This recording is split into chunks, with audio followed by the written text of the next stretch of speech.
तुर्की से ग्रीस में जो एंट्री होती है वो वाया बोट होती है। और वो छोटी-छोटी बोट्स में बैठकर लोग जो हैं, जो इल्लीगल इमिग्रेंट होते हैं, वो इटली जो तुर्की से जाते हैं ग्रीस की तरफ। वो छोटी-छोटी बोट्स होती हैं और उन बोट्स में अक्सर जाते हुए कैजुअलिटीज़ भी हो जाती हैं। तो वो जो चीज़ कहलाई जाती है, पंजाबी वर्ड में उसको डंकी बोला जाता है। ठीक हो गया। और जो इस अमल को करवा रहे होते हैं, जो बोट्स को यहाँ से लेकर तुर्की से लेकर एथेन की तरफ जा रहे होते हैं, ग्रीस की तरफ जा रहे होते हैं, वो डंकर कहलाए जाते हैं। तो ये यहाँ से वर्ड इसका स्टार्ट होता है, डंकी का। करंटली आपने देखा होगा कि जो पाकिस्तान की काफ़ी ज़्यादा लोग जो हैं अभी करंटली एक जो कश्ती है वो उल्टी है और उसमें फ़ौत हो गए हैं। तो ये एक बहुत बड़ा सानिया है, लेकिन वो लोग सिर्फ़ अपने फ्यूचर को देखते हुए वहाँ पर जा रहे थे इल्लीगल तरीके से। वो सोच रहे थे कि वहाँ पर जाएँगे तो हमारा बड़ा ब्राइट फ्यूचर हो जाएगा, बट ऐसी बात बिल्कुल भी नहीं है। जितना ख़तरनाक सफ़र है उसके बाद उतनी ही ख़तरनाक और सख्त स्ट्रगल करनी पड़ती है, फिर जाकर आप कहीं कामयाब हो सकते हो। होते नहीं हो, लेकिन यहाँ पर जो एजेंट हज़रात होते हैं, वो आपको जो स्मगलर्स, एजेंट नहीं मैं स्मगलर बोलूँगा, जो स्मगलर होते हैं वो आपका ब्रेन वॉश इतना कर देते हैं। आपको पाउंड, आपको यूरो, आपको डॉलर्स के इतने ज़्यादा ख्वाब दिखा देते हैं कि आप ना चाहते हुए भी इन ख़तरनाक रास्तों को अपनाते हुए चले जाते हैं। जो डंकी है बेसिकली, अगर पाकिस्तान से अगर आप जाते हो तो उसका रूट क्या होता है? उसका रूट जो है ये पाकिस्तान से ईरान जाते हैं पहला, और ईरान के बाद ये तुर्की, और तुर्की के बाद ये एथन जाते हैं। तो ये तो पहला रूट है।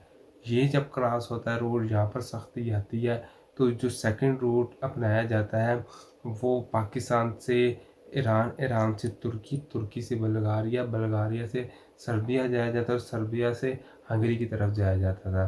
तो हंगरी और सर्बिया में जब रिस्ट्रिक्शन और फेंसेस वगैरह लगना शुरू होगी, तो उसके बाद थर्ड रूट की तरफ लोग जाते हैं, जो कि यहाँ से समहाउ मैनेज करके via air ticket, via road, via किसी भी तरीके से वो लीबिया पहुँचते हैं, और लीबिया से वो इटली में जाने की कोशिश करते हैं। और उस दौरान जो है इन्होंने बोट्स का सहारा लिया जाता है। तो फिर जो होता है कामयाब हो जाता है तो वहाँ पर पहुँच जाता है, जो नहीं होता, जो मौसमियाती तब्दीलियों की वजह से या मौसम के या पानी के सख्ती की वजह से वहाँ पर जो एक्सीडेंट्स वगैरह हो जाते हैं, तो फिर वो इस तरह की बोट्स वगैरह जो होती हैं वो तबाह हो जाती हैं।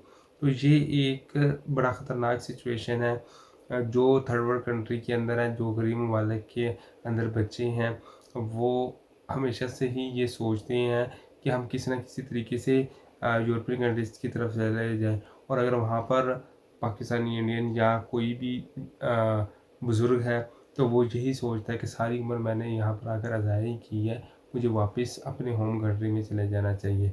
क्योंकि हमारा यही मानना है कि जो पाकिस्तान में, जो होम कंट्री में भी मेहनत नहीं करता, तो वो बेशक नंबर 1 कंट्री में भी चला जाए, यूरोप में चला जाए, अमेरिका चला जाए, उसने वहाँ पर भी मेहनत नहीं करनी।